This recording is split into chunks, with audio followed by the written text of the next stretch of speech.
بسم اللہ الرحمن الرحیم۔ السلام علیکہ یا صاحب العصر والزمان۔ جبکہ اس مرحلے میں بیمار اور صحت مند انسان کے خلیوں میں کسی قسم کا رابطہ نہیں پایا جاتا اور نہ ہی بیمار خلیوں سے وائرس یا جراثیم صحت مند کے خلیوں تک سرایت کرتے ہیں۔ اس شہر میں تحقیق کرنے والے ماہرین کا طریقہ کار یہ تھا کہ انہوں نے فوٹون یعنی شعاؤں کے ایک ذرے کی دو قسموں کو ایک ہی جاندار کے مشابہ خلیوں میں سے منتقل کیا۔ آج کے دور میں شعاؤں کے بارے میں علمی تحقیق اس قدر ترقی کر چکی ہے کہ ماہرین ایک فوٹون پر بآسانی تحقیق کر سکتے ہیں۔ سائنسدانوں نے ان شعاؤں کو دو مختلف حصوں میں بانٹ دیا اور ایک حصے کو بیمار کر دیا تاکہ یہ دیکھ سکیں کہ بیماری کے عالم میں بھی خلیوں سے شعاعیں نکلتی ہیں یا نہیں، جبکہ وہ دوسرے خلیے جو صحیح و سالم تھے انہیں دو مختلف حفاظتی پیک میں بند کر لیا۔ ایک کی حفاظتی دیوار کوارٹرز یعنی دوسرے شیشے سے بنی ہوئی تھی اور کوارٹرز کی یہ خاصیت ہے کہ اس سے ہر قسم کی شعاعیں عبور کر سکتی ہیں۔ وہ تمام شعاعیں جو سالم خلیوں کی صورت میں کوارٹرز کے حفاظتی پیک میں تھیں چند گھنٹوں کے بعد بیمار ہو گئیں، جبکہ شیشے میں موجود خلیے سالم رہے۔ چونکہ شیشے سے بالائے بنفشی کے علاوہ کوئی شعاع گزرنے پر قادر نہ تھی، یہی چیز باعث بنی کہ بالائے بنفشی کے علاوہ شعاعیں سالم خلیوں تک بآسانی پہنچ گئیں اور نتیجتاً وہ بیمار ہو گئے، جبکہ شیشہ جو بالائے بنفشی کے علاوہ ہر قسم کی شعاع کو اپنے اندر داخل کر لیتا ہے لیکن بنفشی شعاع سالم خلیوں تک نہیں پہنچ سکتی، لہٰذا وہ سلامتی کے ساتھ محفوظ رہے اور بیمار نہ ہوئے۔ اسی تجربے کو مختلف بیماروں پر مختلف یا ملتی جلتی شعاؤں کے ذریعے کئی سالوں کے عرصے میں 5000 مرتبہ دہرایا گیا تو نتیجہ ہر بار وہی تھا اور ان کو بیماری بھی وہی تھی جو بیمار کے بیمار خلیوں میں موجود ہوا کرتی تھی۔ کیا آپ جانتے ہیں کہ سب سے پہلے امام جعفر صادق علیہ السلام نے بتایا کہ جامد اور دافع اجسام کم و بیش شفاف نظر آتے ہیں جبکہ جامد اور جاذب اجسام غیر شفاف ہوتے ہیں۔ فزکس کے بارے میں امام جعفر صادق علیہ السلام نے دو بیانات دیے ہیں جو ان سے پہلے کسی نے نہیں بتائے اور ان کے بعد بھی 19ویں اور 20ویں صدی تک کسی کی عقل میں نہیں آئے کہ ان کو بیان کرے۔ فزکس کے موضوع پر امام جعفر صادق علیہ السلام نے ایک قانون بنایا جو اجسام کے شفاف اور غیر شفاف ہونے کے بارے میں ہے۔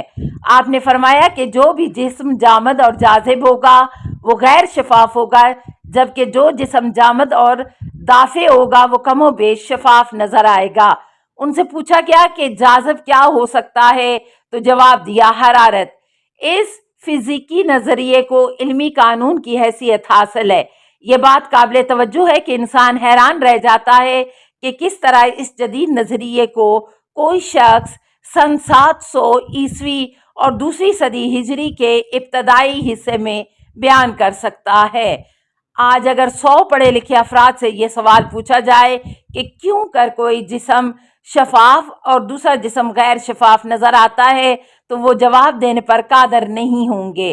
کیا وجہ ہے کہ لوہا گاڑا اور غیر شفاف جبکہ چینی کے برتن وغیرہ درخشاں نظر آتے ہیں؟ آج کی فزکس کہتی ہے کہ جس جسم کے اندر سے حرارت کی موجیں بآسانی گزر جائیں تو وہ حرارت کی ترسیل کرنے والا ہو اور الیکٹرو میگنیٹ امواج یعنی الیکٹرکسٹی اور میگنیٹزم امواج کی ترسیل کر سکے، وہ دھندلا ہوتا ہے۔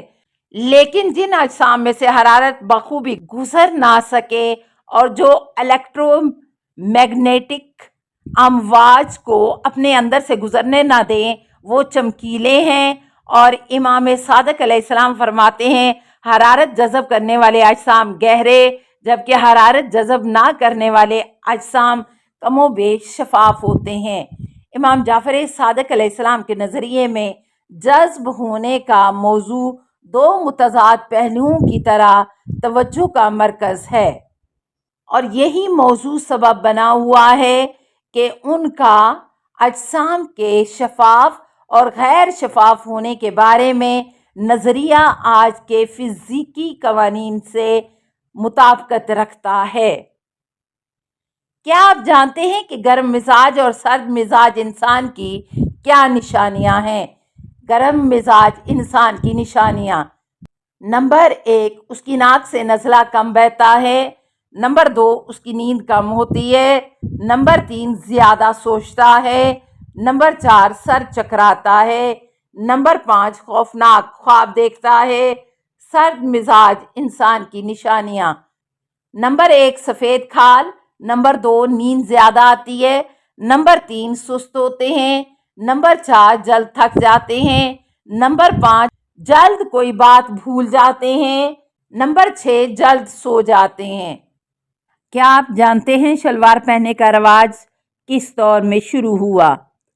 علل شرائع نامی کتاب میں امام جعفر صادق علیہ السلام سے منقول ہے کہ خداوند عالم نے جناب ابراہیم علیہ السلام کی جانب وحی بھیجی کہ زمین مجھے تیری شکایت کر رہی ہے کہ میں ابراہیم کے پوشیدہ مقامات کو دیکھتی ہوں، لہٰذا ایسی شلوار پہنو کہ جس سے وہ مقامات زمین سے پوشیدہ رہیں اور زمین ان حصوں کو دیکھ نہ سکے۔